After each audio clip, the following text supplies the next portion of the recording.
When Nike announced that Colin Kaepernick would be the face of its new Just Do It campaign, he tweeted this picture with the caption, "Believe in something, even if it means sacrificing everything," which is exactly what he did. And if you don't believe me, let's take a look at how he got to this point.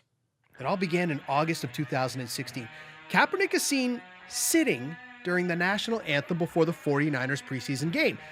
After the game, he said, quote, "I'm not going to stand up to show pride in a flag for a country that oppresses black people and people of color." A few days later, he decides he's going to kneel instead of sit because it shows more respect for current and former members of the military. Within weeks, Kaepernick reveals he's been receiving death threats for his protests. But the day after making this announcement, Time magazine puts Kaepernick on their cover. Fast forward to March of 2017.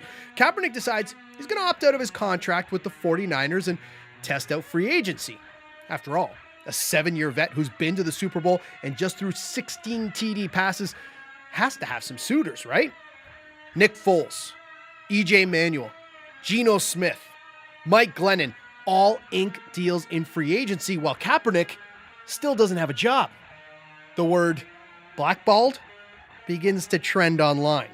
In June, the Seahawks invited a few quarterbacks, including Kaepernick, to a workout, and in the end, signed Austin Davis? NFL Commissioner Roger Goodell continues to say NFL teams are making, quote, football decisions. September of 2017. Enter Donald Trump.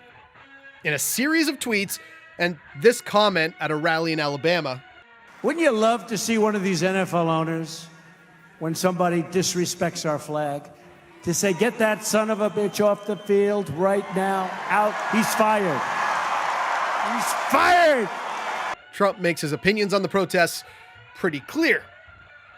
The number of players who immediately joined Kaepernick's protest goes through the roof, but his job offers do not. October 15th, 2017. Kaepernick files a collusion grievance suit against the NFL saying he hasn't been signed because of his protests. Players around the league continue protesting, and in May of 2018, the league announces a new policy. In short, you can stay in the dressing room during the anthem, but if you come to the field, you have to stand. It takes less than 2 weeks for the NFLPA to challenge this policy, and both sides agree to put it aside, at least for now. Finally, August 31st, an arbitrator denies the NFL's request to dismiss Kaepernick's case, saying there's enough evidence to send the case to a full hearing.